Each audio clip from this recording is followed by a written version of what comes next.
Que bom que você está aqui com a gente essa noite. Uma alegria te receber, você e também a sua família. São convidados de honra para estar nesse momento de celebração. E hoje nós estamos tratando sobre essa série de mensagens que tem por título Entre Nós, nos preparando para as festividades natalinas, para relembrar qual é o verdadeiro propósito de chegarmos ao final desse ano e lembrarmos de um nascimento muito especial, que é o fato de Deus ter vindo chegar e estar entre nós. Tem uma frase que eu gosto muito que diz assim, que todo homem quer ser rei, todo rei quer ser Deus, mas só Deus quis ser homem e veio habitar entre nós. E é sobre isso que nós estamos falando. A semana passada estávamos conversando sobre a consciência do reino. E talvez uma palavra importante para a gente começar a nossa conversa e reflexão essa noite é basear a nossa experiência sobre o que seria a palavra consciência. Qual é o sentido desse termo? Eu fui procurar no Wikipedia e encontrei a seguinte afirmação.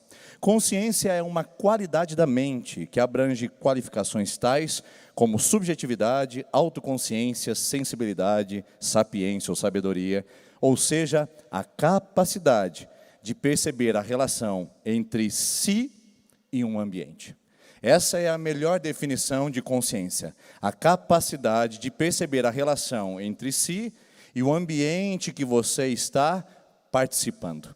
Esses dias o meu filho levou um tombo, caiu, bateu a parte de trás da cabeça, e depois de fazermos ali os primeiros socorros, eu perguntei para ele o que ele estava fazendo antes de cair, e ele não conseguia se lembrar. Mas o que você estava fazendo antes de cair? Eu não lembro, ele chorava dizendo. Ou seja, naqueles poucos segundos, ele estava ali, ele estava brincando, ele estava fazendo a sua atividade, mas perdeu a sua consciência. Estava de corpo presente, mas o seu cérebro deixou de capturar aquele movimento ou aquele instante. Isso pode acontecer conosco, principalmente no movimento espiritual. Pode ser que estejamos aqui, sentados aqui, participando de uma celebração, participando de um culto, participando de um movimento religioso, e estarmos totalmente inconscientes do que estamos de fato fazendo, ou do que estamos de fato nos movendo nesse lugar. Por isso, que mais do que estarmos conscientes no mundo onde pertencemos e participamos, é essencial estarmos conscientes da nossa vida espiritual e conscientes do reino de Deus e da presença de Deus. Agora, vamos fazer essa definição de consciência para o reino de Deus? Então, consciência no reino é a capacidade de perceber a relação entre si e a presença de Jesus. Nada mais, nada menos do que a responsabilidade que você tem de manter a atenção, de estar apercebida, de estar concentrado, de estar tomando ou tomada de um completo senso de presença enquanto você está ali. Para não ser acometida e nem acometido de uma inconsciência da presença de Jesus, é necessário estar atento, apercebido, focado e sensível a isso. Agora, eu sei que esse é um trabalho árduo, é um trabalho difícil, e que constantemente somos seduzidos a abandonar. Eu tenho que ser solidário com você, que essa tarefa exige muito de nós, e não apenas de nós, exige também de pessoas que tiveram Jesus tão perto, que acabaram também perdendo a consciência de quem ele era e de qual a presença dele simbolizava naqueles dias. Quer ver? Eu quero te dar um exemplo antes da leitura da Bíblia. Tem um casal na Bíblia muito interessante. Eles são especiais. Não são divinos, mas são especiais. Ela foi escolhida para ser o recipiente do Deus encarnado. Ele, um carpinteiro simples de uma região isolada da Galileia. Esse casal teve a oportunidade de ser a família onde Deus escolheu morar durante alguns anos da sua existência terrena. Deus se encarnou em homem e visitou a casa de um casal camponês, José e Maria, onde eles tiveram a oportunidade de carregar Jesus no colo, de andar com Jesus no dia a dia, de avançar com Jesus para todas as atividades familiares e ter uma vida social com Jesus. Pare e pense agora sobre esse movimento. Imagine só que Deus diga para você, a partir de hoje, eu vou morar na sua casa, corporalmente e visivelmente. Imagine só como a sua rotina ia ser adaptada, como a sua vida seria diferente, como o seu processo de atenção e percepção a Jesus seria constante. Onde Jesus está? Cadê Jesus? Jesus ainda não sentou à mesa. Será que Jesus está no quarto? Jesus, já terminou seu banho? Imagine Jesus morando com você. Ninguém ia deixar passar um movimento em branco. Mas José e Maria deixaram. José e Maria conseguiram esquecer Jesus no templo. O casal que carregava o Deus em seu colo e que estavam conscientes de que aquilo era um movimento que impactaria a humanidade. Em um lapso de tempo, esqueceram Jesus. Em um momento de distração, deixaram Jesus para trás. E eu quero dizer para você e para mim, se José e Maria passaram por isso, nós não estamos imunes a termos essa mesma experiência. Se esse casal teve também essa experiência dramática e tão confusa e perturbadora, você e eu também temos o mesmo perigo e corremos o mesmo risco de estarmos em algum lugar, mas esquecemos Jesus para trás. Perdermos a consciência de quem Ele é, da sua importância, da sua realeza, da sua majestade, do fato de Ele estar ao nosso lado. Então nós vamos ler esse texto. E antes de você ficar muito irado com José e Maria por terem esquecido Jesus, olhe esse texto e veja que não foi algo momentâneo, e não foi algo de repente, foi um processo de alguns acontecimentos que trouxe a eles a capacidade de perder a consciência de Jesus e perderem a noção da sua presença naquele lugar. Lucas, capítulo número 2, é o texto que nós vamos ler hoje, e eu quero convidar você a ler comigo. Lucas, capítulo número 2, pode projetar para mim, versículo 41. Todos os anos, os seus pais iam a Jerusalém para a festa da Páscoa, para a festa, uma celebração fantástica, anual, que viam muitas pessoas de vários setores do Israel antigo para celebrar. Quando Jesus completou 12 anos de idade, eles subiram à festa, conforme o costume. Terminada a festa, voltando seus pais para casa, o menino ficou em Jerusalém sem que eles percebessem. Agora olha o versículo de número 44. Pensando que ele estava entre os companheiros de viagem, caminharam o dia todo e então começaram a procurá-lo entre os seus parentes e conhecidos. E não o encontrando, lógico que Jesus não estava ali, voltaram a Jerusalém para procurá-lo. Depois de 3 dias o encontraram no templo, sentado entre os mestres, ouvindo-os e lhes fazendo perguntas. Esse texto é enigmático. Como é que um casal pode esquecer Jesus para trás? É a mesma pergunta quando eu olho para você aqui de cima nesse lugar. Como é que você está sendo capaz de deixar Jesus na periferia da sua vida? Como é que você está esquecendo Jesus na trajetória da sua existência? Olha quantas escolhas, eu pergunto, quais delas Jesus participa? Olha quantos movimentos na sua vida, eu pergunto, quais deles Jesus participa? Veja quantos convites você recebe diariamente para se envolver em eventos ou atividades sociais. Quais deles Jesus iria com você? Veja quantos sonhos que você tem para realizar na sua vida. Em quais deles Jesus participa e é o convidado central? Veja quantas atividades você está envolvida dia após dia. Onde está Jesus nisso? Veja quantos cultos você participa no ano. Se você é um crente bem frequente, são 52 por ano. Agora, se você é o crente PNF, Páscoa, Natal e funeral, aí você não participa, é bem de pouco. Onde está Jesus? No cristianismo que chamamos de cristianismo. Porque parece que muitas vezes nós temos o presbiterianismo, não Jesus. Porque parece que a presbiteriana faz mais parte da nossa vida do que Jesus.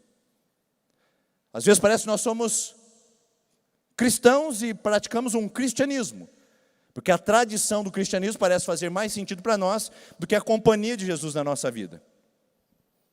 É só olhar para a nossa vida de oração, a nossa entrega na palavra, o nosso comprometimento com o reino, as nossas prioridades invertidas. Muitos de nós, queridos, falamos que somos cristãos, quando na verdade Jesus está a quilômetros de distância do nosso retrovisor. Alguns de nós não conseguem ver nem no para-brisa, quiçá no retrovisor. Agora, esse movimento é perigoso, porque nós entramos num ciclo vicioso e prejudicial, ao ponto de deixarmos Jesus para trás e estarmos seguindo a carreira como se nada tivesse acontecido. Pense em José e Maria, voltando da festa todo alegre, feliz e celebrando. Mas Jesus já não estava na caminhada mais. Eu fico tão preocupado disso está acontecendo comigo, queridos. De subir essas escadas e Jesus já não está mais comigo, eu ser apenas um orador de domingo à noite. de ser uma pessoa que tenha uma erudição para apresentar a um público sedento de conhecimento. Eu tenho receio de ser um bibelô evangélico apenas para falar algumas palavras de efeito, para que pessoas saiam daqui mais conformadas e acomodadas, ou massageadas no seu ego. Eu tenho receio, queridos, de estar subindo domingo após domingo e Jesus já não está mais na minha vida. Eu tenho receio de a gente abrir essas portas domingo após domingo e ele já não ser mais o nosso convidado. Ele já não ser mais o centro do que fazemos ou do que esperamos.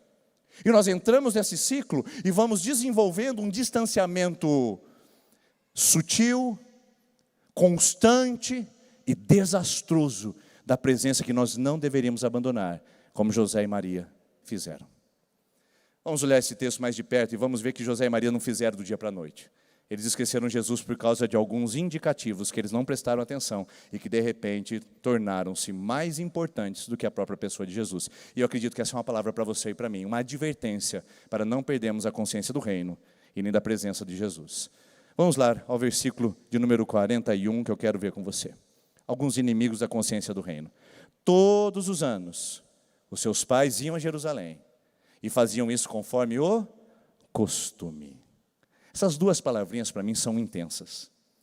José e Maria faziam todos os anos, e como de costume, a mesma coisa. A mesma praça, o mesmo banco, o mesmo movimento. Chegava o período do Yom Kippur, chegava o período da festa dos tabernáculos, e eles circulavam logo em seguida o período da Páscoa. A gente tem que ir em Jerusalém. Eles faziam isso constantemente e continuamente, num modelo de tradição pessoal. José e Maria estavam indo ao templo todos os anos, mas já estavam esquecendo por que estavam indo naquele lugar. Tanto é que foram com o próprio Jesus e esqueceram ele naquele ambiente. Para mim, essa é uma lição muito importante para ser destacada. A lição que eu aprendo nisso é que o primeiro inimigo da nossa consciência do reino é quando a tradição ela se torna uma anestesia para o nosso coração. Queridos, eu não sou contra a tradição. Se você está achando aqui que eu sou um iconoclasta, quero destruir todos os tipos de imagens e símbolos que a igreja tem, eu não sou esse perfil de pessoa. Eu não tenho problema nenhum com a tradição, inclusive a tradição pode ser a fé viva dos que já até morreram. A tradição é um sistema de crenças, de valores, de princípios que foram legados a nós pelos nossos antepassados. Não há tradição sem memória. E a memória é importante para que a gente possa construir valores e princípios bem fundamentados. Qual é o problema da tradição? É quando eu já não sei mais explicar o porquê ela existe. O problema da tradição é o tradicionalismo. É quando eu entro num ambiente de estereótipo, de modelos, de padrões, de paradigmas, de frameworks, onde eu olho aquela moldura e digo, é assim as coisas por aqui. E eu perco a oportunidade de entender o porquê eu faço o que faço. E não entendo o porquê me movimento para aquilo. Todas as vezes que eu não sei explicar o que eu estou fazendo, eu entro no âmbito da tradição.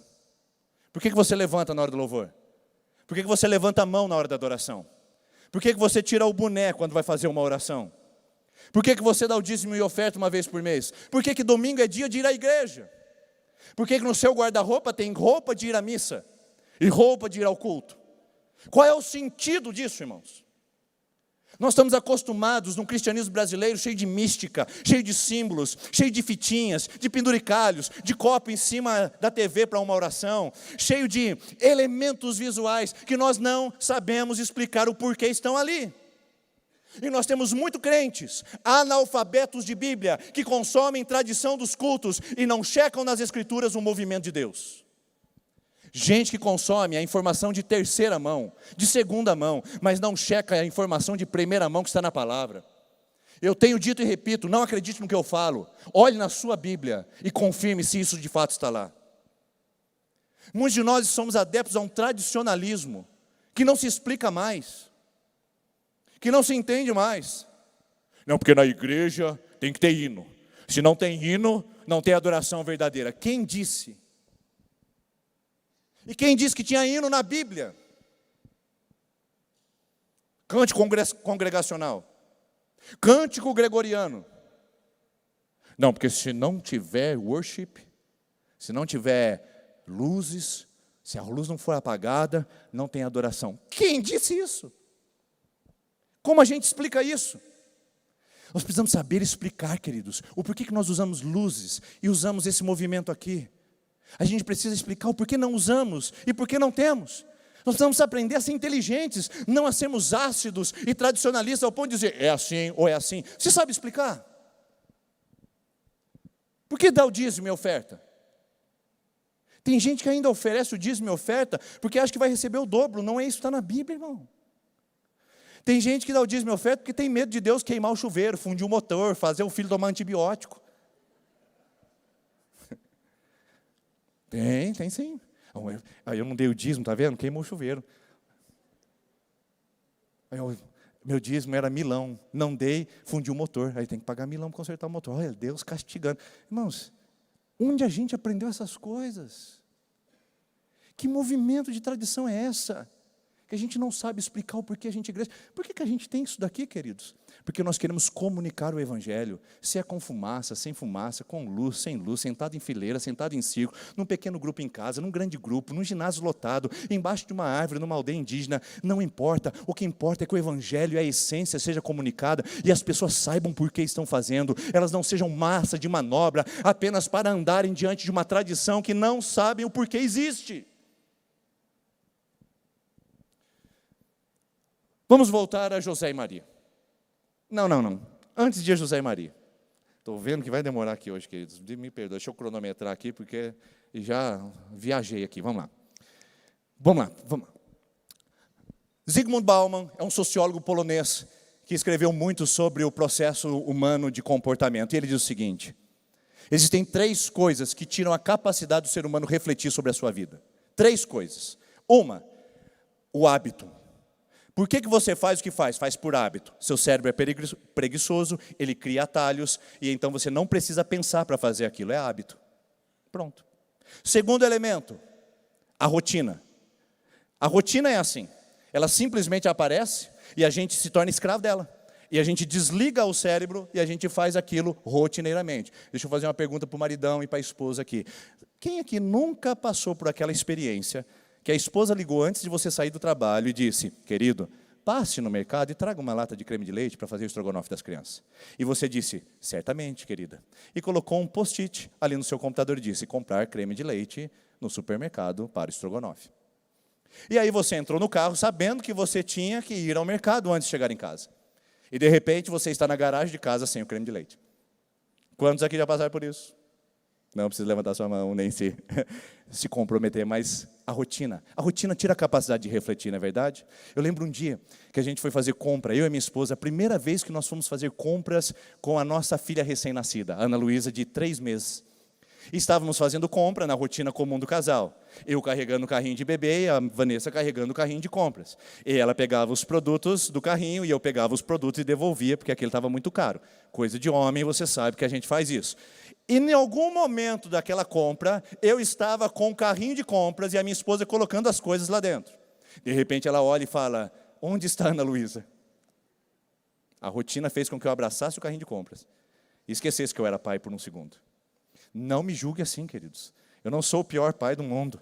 Eu preciso da sua compreensão. Mas a Ana Luísa estava no corredor do lado, esquecida no carrinho, quietinha, dormindo. E eu fui lá resgatar a minha filha. Rotina. Rotina é perigosa. A gente ouve de pais que esqueceram os filhos dentro do carro. Já ouviram isso? E a gente não pode julgar, porque desliga. E o Bauman fala, hábito e rotina tira a capacidade de pensar. E ele fala do terceiro. Sabe qual é o terceiro? Tradição. A tradição tira a nossa capacidade de raciocinar. A gente faz porque todo mundo faz. E as coisas são assim aqui, dessa maneira. Posso te dar um exemplo? Alguns psicólogos comportamentais foram fazer uma experiência para saber como os seres humanos se comportavam diante de padrões e paradigmas. E eles colocaram 4 macaquinhos dentro de uma jaula, com um cacho de banana sobre a jaula. Quando eles chegaram, eles ficaram igual Minions. Banana, banana, banana, banana, banana, banana. E foram imediatamente buscar aquela banana, todo mundo junto. De repente veio um jato de água gelada a todos eles. Eles voltaram acuados. E foram tentar mais uma vez. E tomaram mais um jato de água fria. Ficaram acuados. Tentaram mais uma vez. E novamente um jato de água fria. Desistiram de tentar. Aí os psicólogos pegaram um dos macaquinhos que tinha tomado um banho de água fria, tiraram da jaula e colocaram um que nunca tinha tomado banho. de água fria na jaula. Então, qual era a atitude do macaquinho novo? O que todo macaquinho novo faz: banana, banana, banana. Quando ele vai subir a grade para tentar pegar a banana, não vem jato de água fria. Os próprios macacos começam a bater nele. Pá, pá, pá. Aqui não. A gente não vai tomar banho gelado por sua causa, seu descrente, seu ímpio filisteu. Aí eles colocam o macaquinho lá na jaula, e o macaquinho tenta mais uma vez e sova nele de novo. O resultado, o macaquinho não tentou novamente. E os psicólogos pegam mais um macaquinho que tinha tomado banho de água gelada, tiram e colocam um macaquinho novo. E o macaquinho novo vai fazer o que todo macaquinho novo faz: banana, banana, banana. E quando ele vai tentar pegar a banana, os macaquinhos pegam aquele macaco e começam a bater nele. Imagina quem está no meio batendo no macaquinho? O que nunca tinha tomado banho de água fria. Batendo também no outro. E acontece o mesmo procedimento com o terceiro macaquinho. Agora, os psicólogos tiram o último macaquinho que tinha visto um jato de água fria dentro da jaula. E sabe o que acontece? Entra um macaquinho novo. Os outros 3 nunca tinham tomado um banho de água gelada dentro daquele lugar. E quando o macaquinho novo vai pegar a banana, os outros 3 macaquinhos começaram a dar uma surra naquele macaco. Se aquele macaco pudesse dizer, ou pudesse falar, ele diria o seguinte: por que vocês estão batendo em mim? Por que não pode pegar a banana? Os macaquinhos responderiam: nós não sabemos, só sabemos que a coisa é assim por aqui. Esse é o movimento da tradição, do paradigma. Quando a gente não sabe explicar o porquê fazemos o que fazemos, nós temos justificativas pobres, rasas, superficiais. A gente entra no âmbito do modelo, do padrão, e a gente não tem mais a intencionalidade, a compreensão do que vivemos. Vamos a José e Maria agora. Todos os anos, eles iam para o templo, e esse templo era um lugar fenomenal para buscar a Deus. Em Ageu capítulo número 2, versículo número 9, a palavra de Deus diz assim: não se preocupem, porque o templo que vocês estão construindo, a glória dele será maior do que a primeira. Deus havia prometido que o templo, do segundo templo, seria a glória muito maior do que a do primeiro. Agora preste atenção nisso aqui. Isso aqui é profundo, queridos. O primeiro templo que foi destruído por Nabucodonosor era um templo gigantesco de Salomão, coberto de madeira de acácia, revestido de ouro, com linhos de púrpura, fino, tudo maravilhoso, rico, grandioso, monstruoso. E foi elevado a cinzas. Quando reconstroem-se o segundo templo, ele era infinitamente inferior do que o templo de Salomão. Não tinha toda a riqueza, não tinha toda a metragem, não tinha toda a grandeza, e o templo era menor. E Deus diz assim: a glória do segundo templo será maior. Mas como assim? Preste minha atenção. Quando Simeão está no Novo Testamento, dentro do templo, esperando a manifestação do Messias, chega um bebezinho, enrolado em faixas, com a sua mãe Maria, dentro do templo. E Simeão pega aquele bebê e diz: ó Senhor, agora despede o teu servo em paz, porque os meus olhos viram a salvação de Israel. Aquele menininho era Jesus.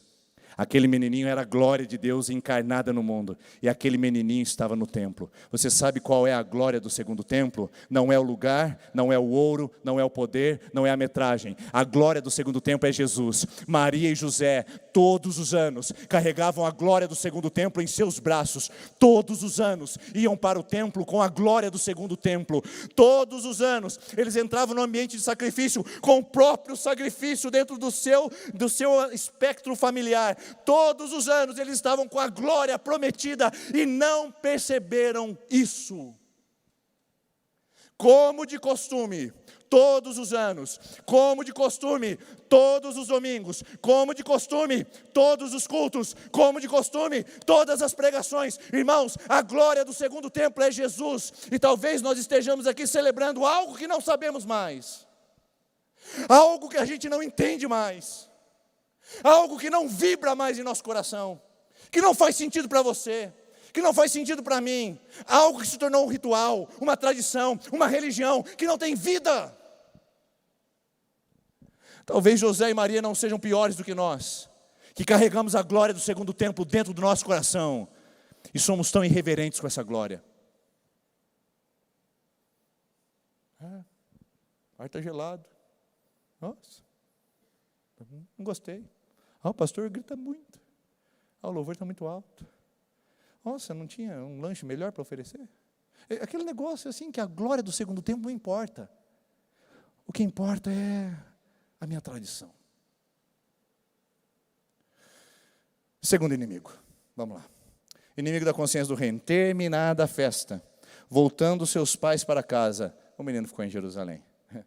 Eles foram para a festa da Páscoa e esqueceram Jesus, porque a festa foi boa demais.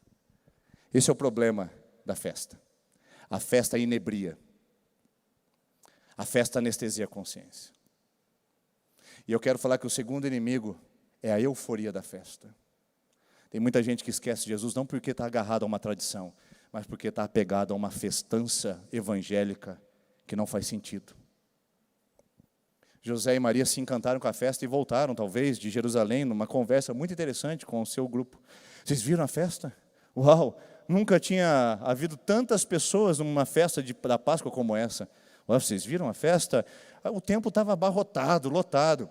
Vocês viram os sacrifícios? Nunca se fez na história de Israel tanto sacrifício. Eles estavam empolgados com a festa, talvez. E perderam a capacidade de entender o que eles estavam fazendo no templo, porque a festa anestesiou. A festa trouxe uma euforia que fez ficar Jesus para o templo. Eles voltaram tão felizes com a festa que Jesus não precisava voltar. Tem crente que é caçador de festa. Tem gente que ama festança. Não quer compromisso com Jesus. Não quer ficar atento a Ele. Não quer estar atento ao movimento de Jesus. Ele quer movimento. Quer festa. Quer conferência. Quer congresso. Quer show evangélico. Quer um pregador novo. Quer um movimento novo. Gente que fica caçando festa. Gente que fica atrás de algumas gotas de prazer para tentar trazer uma euforia. Queridos, sabe qual é o problema de ser uma igreja que só promove festa? E é o que nós não queremos ser, e o que eu não sou aqui nesse lugar. Não sou promotor de eventos, vendendo entretenimento para crente consumidor. Sabe qual é o problema de fazer uma igreja cheia de festa? É que você precisa ganhar crentes com a festa e depois manter o entretenimento para eles ficarem na igreja, senão eles vão procurar outra. E é cansativo demais ficar fazendo festa para crente. Charles Spurgeon, um pregador do século XIX, ele tem um sermão que chama Alimentando Ovelhas ou Entretendo Bodes. É forte esse sermão, gente. É forte. Porque a maioria hoje do mundo gospel evangélico é tomada de gente que quer festa. E eu me preocupo se essas pessoas não são bodes querendo entretenimento, ao invés de ovelhas querendo pastagem. Nós estamos aqui para consumir festa e nos empolgar com ela? Ou nós estamos aqui para um movimento de discipulado, de entrega? Porque a festa empolga. A festa traz a ideia de euforia, de histeria. E aí a gente quer isso o tempo todo, o movimento todo. E o maior problema de ganhar uma pessoa pelo entretenimento é mantê-la nisso. A cultura do pão e do circo. Desde que haja conforto para mim e haja entretenimento para mim, eu quero ficar naquela igreja. Eu quero perguntar para você, e quando essa igreja te frustrar? As expectativas estão elevadas. Movimento de legendário, uau, que igreja legal. Olha só o pastor, olha só o louvor, olha só os pastores, olha os ministérios, olha o departamento infantil, olha só o ministério dos adolescentes. Veja o Revolution. Eu quero perguntar, e quando a igreja te frustrar? Você vai continuar nela? Você vai continuar servindo a ela? Eu não tenho muita certeza sobre o meu ministério aqui nesse lugar, queridos. Mas uma certeza eu tenho, de que eu vou te decepcionar em algum momento. Se a sua expectativa começar a elevar do pastor Denis, eu posso garantir para você, em algum momento você vai se decepcionar. E eu quero perguntar, você vai continuar na igreja mesmo quando o pastor Denis te decepcionar? Quando eu esquecer um compromisso com você, quando eu não visitar sua mãe, quando ela estiver num momento de enfermidade difícil, quando talvez eu não lembrar do dia do seu aniversário, você vai continuar aqui? Ou nós queremos aquele movimento de grandes expectativas elevadas, onde a festa é o grande movimento de entretenimento. Tudo que nós queremos hoje, queridos, é movimento de festa, para a gente escolher um lugar que faça bem para o nosso próprio consumo. Eu e a equipe pastoral dessa igreja, pelo que eu conheço, pouco tempo andando com eles, nós não somos do picadeiro. Essa igreja não é um circo para manter você feliz e confortável. Essa comunidade é um lugar de acolhimento para a gente que sofre, de desafio para a gente que quer andar com Jesus, e de uma comunidade de discípulos que tomam a sua cruz e seguem. Porque se essa mensagem não faz bem para você, então a Bíblia não faz bem para você. E é melhor consumir mensagem de terceira mão, porque a mensagem de terceira mão tira alguns textos desconfortáveis, como cruz, sacrifício, entrega, compromisso. E crente de festa, queridos, enche lugares, enche ginásios, mas depois vão embora. Crente de festa tem pelo menos 3 características. Primeiro, eles não têm comprometimento financeiro com a igreja. Não são dizimistas, não são ofertantes, porque são consumidores. E se pagam alguma coisa, ainda querem requerer um bom atendimento e até mesmo um pós-venda legal. O segundo problema é que eles são críticos. Consumidores de festa dizem, poderia ser melhor, poderia ter mais, poderia acontecer isso. São ácidos, são críticos. E a linguagem corporal deles mostra. E o terceiro elemento, são desengajados, não se comprometem, não servem, não carregam uma prateleira, não carregam uma cadeira, não servem no ministério infantil, não ajudam no estacionamento, não ajudam no ministério de amor e arte, não conseguem se colocar à disposição de uma transmissão, não conseguem visitar uma pessoa, não se colocam à disposição para servir no reino, não querem ser útil no seu trabalho, não querem abrir espaço da sua agenda para participar de uma célula, são desengajados, eles só consomem festa. E talvez você esteja falando assim, nossa pastor, eu sou crente de festa. Aí é uma questão sua com Deus, conversa com Ele agora. Porque crente de festa não tem engajamento. E aí, esse é o grande dilema que a gente precisa superar. Porque senão, queridos, a gente vai esquecer Jesus. A festa inebria, anestesia e tira a capacidade de refletir. Quem é o centro da festa? Eu não sou contra a festa. Eu sou a favor do motivo da festa. Quem é o motivo da festa? Coloca a luz, pastor. O motivo da festa está aqui? Coloca a luz, irmão. Coloca a fumaça, pastor. O motivo da festa aqui? Coloca a fumaça, irmão. Tira a luz, pastor. O motivo da festa aqui? Tira a fumaça, tira a luz. Coloca hino, pastor. O motivo da festa aqui? Coloca hino. Irmãos, como eu anseio pastorear uma comunidade madura, que não é gente de festa, mas gente consagrada, gente madura, gente inteligente no reino, que olha a palavra e diz, eis-me aqui, Senhor, eu quero servir no reino, eu não estou aqui para criticar, eu não estou aqui para me posicionar contra, eu estou aqui para ser facilitador do reino de Deus. É difícil falar amém, Claudinho, para essa palavra. Eu me solidarizo com você. Porque se eu tivesse sentado aí, talvez eu não diria amém. Eu falaria misericórdia, Senhor. E você pode estar dizendo, pastor, o que é que você está vendo que a gente não está vendo, irmãos? Talvez seja advertência. Talvez seja um alinhamento para aquilo que Deus quer fazer nessa comunidade, quer fazer e usar você que está nessa cadeira para fazer nessa cidade. Para que a gente seja conhecido, não pela festa que nós fazemos, mas pelo motivo que celebramos a festa que fazemos. Que o motivo é Jesus. Porque o que fica é a maturidade de quem celebrou a festa. Se Jesus continua no centro, se Jesus continua vivo, e se a consciência do reino continua visitando a minha casa e minha semana, eu celebrei a melhor festa de todos. Mas se a minha festa acabou naquele movimento, será que eu devo falar isso? Eu acho que eu devo, vamos lá. Não estou seguro, mas vou falar. Depois a gente corta no YouTube. Sabe o que eu vejo, irmãos? Agora é um desabafo. E que seja um desabafo do Espírito, quem saiba. Mas sabe o que eu entendo muitas vezes? É uma contradição. Os consumidores de festa, às vezes, vêm numa celebração da nossa igreja. E a postura deles, a linguagem corporal é de quem não gosta. Não sei se é isso. Não gosta do que está sendo oferecido, porque não está participando, ou porque não está acontecendo. Eu não sei qual é a sensação, mas assim, é uma postura, é uma linguagem corporal que diz, eu não estou participando disso. Eu vim aqui para que a minha segunda-feira seja melhor. Mas não faz parte isso aqui para mim.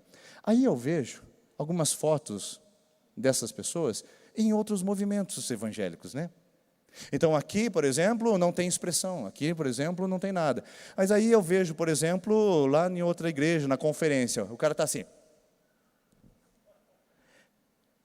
O cara está se deliciando. O que lá tem que aqui não tem, querido? Por que a gente não se lança? Por que a gente não se joga? Entendeu? Aí assim, Aqui, tudo é formalismo, tudo é precaução. Mas no show do YouTube, do Coldplay, meu irmão, aí o Instagram bomba. E a gente pula, a gente faz cretinho, eu amo Coldplay, I love you. E aí lá eu celebro, lá eu tieto, lá eu vibro, lá eu tenho paixão. E aqui eu não vivo. Há uma contradição, irmãos. Onde o mundo é atrativo e pode ser, e a igreja não pode. Se a igreja perder a essência, ela perdeu o propósito de ser. Mas se ela manter a essência, ela pode ser melhor do que o mundo oferece. Porque ela tem a essência do que todas as pessoas procuram. A paz da vida, a alegria da história, o coração que Deus tem a regenerar. Jesus Cristo de Nazaré. Terceiro inimigo. Versículo 43. Terminada a festa, esqueceram Jesus sem que percebesse. Você acha que as pessoas viram as apóstolas de uma vez para outra, uma vez de repente assim? Desigrejado, desviado, ímpio, filisteu? Você acha que as pessoas desviam de dia para a noite? Não, queridos, é um processo lento, gradativo e crescente. As pessoas vão abandonando Jesus aos poucos. Tem uma tradução da Bíblia que chama NVT, Nova Versão Transformadora. Ela diz o seguinte: e Maria e José voltaram para Nazaré sem sentir falta de Jesus. Essa tradução é muito interessante, porque eles conseguiram voltar para a sua rotina sem sentir falta que Jesus não estava junto. Meu Deus! E se isso acontecer comigo e com você essa noite? E se a gente voltar para a nossa segunda-feira sem perceber que Jesus não foi junto? E se, irmãos, for a mesma realidade nossa, de que alguns pequenos desvios estão tirando Jesus da nossa vida? É aquela convivência social que está tirando você de Jesus. Falo alguns adolescentes que gostam de alguns amigos, mas são amigos que estão levando para você para longe de Jesus. A sua popularidade está matando a sua fé. Eu falo talvez algumas pessoas que estão cuidando tanto da sua própria beleza exterior, que esqueceram de que Jesus é que dá a beleza interior. E talvez estejam se desviando de Jesus, porque agora não tem mais palavra, só tem whey protein. As horas de oração foram substituídas por rosca direta, dorsal. E não tem nenhum problema com isso, queridos. O problema é quando pequenos desvios vão tirando eu de Cristo. E a minha caminhada com Ele eu não vou nem percebendo. De repente a minha vida é tão rotineira, tão comum, que Jesus não está mais presente, eu nem percebo mais. Eu nem noto que Ele está mais ali. E esse é um risco que você e eu corremos. De pegarmos a rotina da nossa vida e o curso da nossa vida e sem perceber, Jesus está começando a ficar para trás. E está ficando, e está ficando. A minha vida já não é mais a mesma, minha consagração não é mais a mesma, a minha santidade não é mais a mesma, a minha entrega já não é mais a mesma. Jesus está ficando para trás e agora eu sou presbiteriano. Mais do que presbiteriano, querido. Mais do que presbiteriana, minha querida. Você tem que ser de Jesus. E gente que é de Jesus é apaixonante. Eu quero convidar você para não deixar Jesus para trás, porque pode ser que um pequeno movimento que você está fazendo agora está tirando o propósito de Deus estabelecido na sua vida. O seu destino está sendo mudado, não porque Deus quer, mas porque algumas escolhas, algumas decisões, alguns comportamentos estão entrando sutilmente na sua vida e você ainda não se deu conta disso. O Espírito Santo vai trazer para você a revelação, porque esse culto está cheio de oração, irmãos, está cheio de intercessão. Tem muita gente. E eu também sou intercessor, enquanto prego ou antes de pregar, dizendo que o Espírito Santo diga para você o que Ele quer de você, não o que Ele quer de mim. Porque eu me acerto com Ele, você se acerta com Ele do que Ele está pedindo e dizendo, cuidado com isso, cuidado com essa prática, cuidado com essa escolha. Jesus pode estar ficando para trás e você não percebeu. Quarto e último inimigo, para a gente encerrar. Pensando que Ele estava entre os companheiros de viagem, caminharam um dia todo. A jornada prolongada, distanciada de Jesus só agravou o dilema. E aí, o texto diz que eles achavam que Jesus estava no meio da multidão da viagem. E esse é o problema. Eu quero chamar esse inimigo de o desvio da multidão. Eu quero chamar esse inimigo de o efeito da multidão. A multidão desvia, queridos. A multidão corrompe. Nós precisamos estar muito atentos ao foco de Jesus para que a multidão não roube a nossa capacidade de saber a quem adoramos nesse lugar.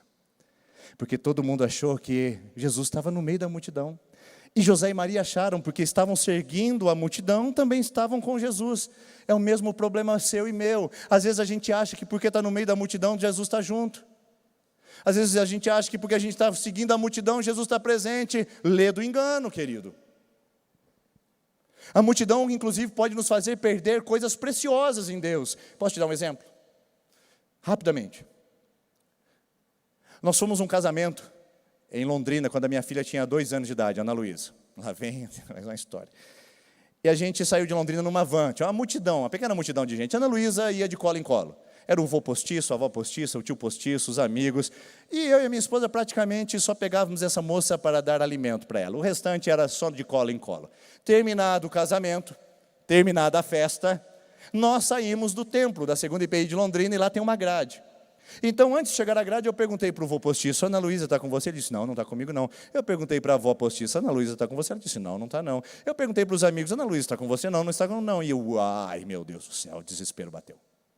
Cadê minha filha? Cadê minha filha? Cadê minha filha? De repente eu saio para a rua, para fora da grade, olho e vem uma mulher carregando uma pequenininha, desse tamanho, de 2 aninhos assim, de mão assim. E vem dizendo assim: é por acaso essa menina que estava nessa igreja? Porque eu encontrei ela aqui nessa esquina, aqui embaixo. Talvez você está olhando para mim e falando: esse é o pior pai do mundo, eu não vou deixar o pastor Denis conduzir o ministério infantil nunca na igreja. Acalme seu coração, foi só essas 2 vezes, eu não tenho mais nenhuma história para contar. Eu estou gastando tudo que eu tenho hoje, tá bom? Mas, achando que a minha filha estava na multidão, eu perdi. Esse é o efeito da multidão.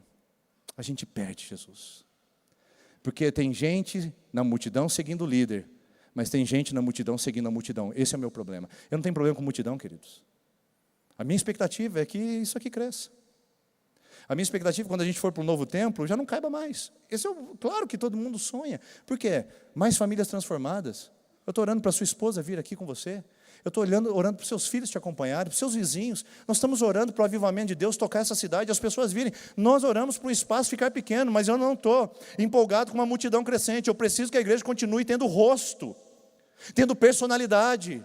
As pessoas sendo encontradas em pequenos grupos, elas tendo identidade, não é uma massa de multidão, gente posicionada nessas fileiras, nessas arquibancadas, se movendo ao som de um líder carismático, não é isso, é um povo que ama Jesus, que tem identidade, relacionamento, comunidade, que não tenha numerolatria, que não busque números por números, mas que a vida no altar reflita em mais pessoas consagradas, mais vidas transformadas, mais almas ganhas para Jesus.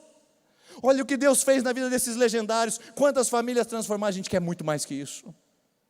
A gente quer que isso aconteça com as mulheres, com as nossas crianças, com os nossos adolescentes. Mas a multidão pode ser um perigo.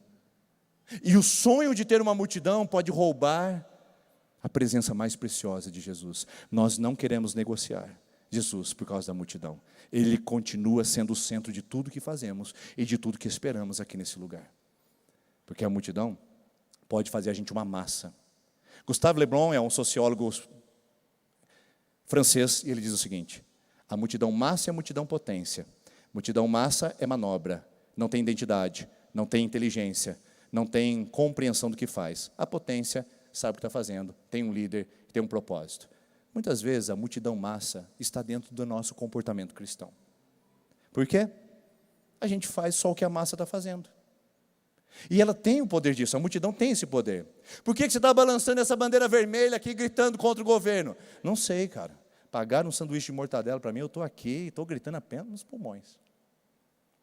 Por que você entrou lá no Palácio do Planalto, quebrou o relógio histórico da princesa que estava aqui nesse lugar? Eu não sei, todo mundo entrou quebrando tudo, eu cheguei metendo o pé também. Multidão não tem consciência quando ela entra na sua paixão pela multidão, mas um povo que sabe o porquê está servindo a Jesus, pode ser uma multidão de centenas, de milhares, de dezenas de milhares, e continua fazendo a potência do reino crescer. Não sou contra a multidão, mas se você não tiver rosto nessa igreja, pode ser que você esteja seguindo uma multidão. Se você não se expor a servir conosco, participar de um pequeno grupo, de um curso, ajudar na igreja, pode ser que a multidão seja um caminho para você se tornar anônimo numa comunidade que precisa ter rosto de gente. E aí, minha gente, a gente encerra aqui ou não? Acho que precisa ter alguma virada de chave. porque senão você vai sair daqui dizendo: eu só levei pancada e não sei o que fazer com isso. A Bíblia sabe o que fazer. Veja só o movimento de José e Maria. Eles caminharam o dia todo e começaram a procurar Jesus. Olha que legal. É o que eu digo para você. Comece a procurar Jesus. Comece agora, hoje, nesse momento. Se levante para buscar Jesus e procurá-lo. Mas cuidado, não procure Jesus no lugar errado, porque José e Maria procuraram Jesus onde Jesus não estava. Pior do que perder Jesus é começar a procurá-lo no lugar errado. Pior do que perder a consciência de Jesus é você começar a procurar em outros lugares, no evento, no movimento, na mesa de bar, no relacionamento extraconjugal, no dinheiro, na ganância, no poder. Pior do que perder Jesus é você sutilmente procurá-lo no lugar errado, e o vazio fica maior, o grito da alma fica insuportável. E a minha palavra para você essa noite é: não procure Jesus no lugar que Ele não está. Ele não está na popularidade, Ele não está no dinheiro, Ele não está no sexo, Ele não está no poder, Ele não está na religião, Ele está em você, Ele habita no seu coração. Por isso a palavra de Deus já nos orienta para onde nós devemos ir procurar Jesus. Quer ver? Pode passar por gentileza o próximo versículo. Onde você vai encontrar Jesus? Em Jerusalém. Quando José e Maria perceberam que estavam procurando Jesus no lugar errado, eles voltaram para o lugar certo, em Jerusalém. Jerusalém é a metáfora da presença de Deus, queridos. Jerusalém é o símbolo do domínio de Deus, do governo de Deus, do poder de Deus. José e Maria disseram: vamos voltar onde Deus está, porque onde Deus está é onde nosso Jesus estará.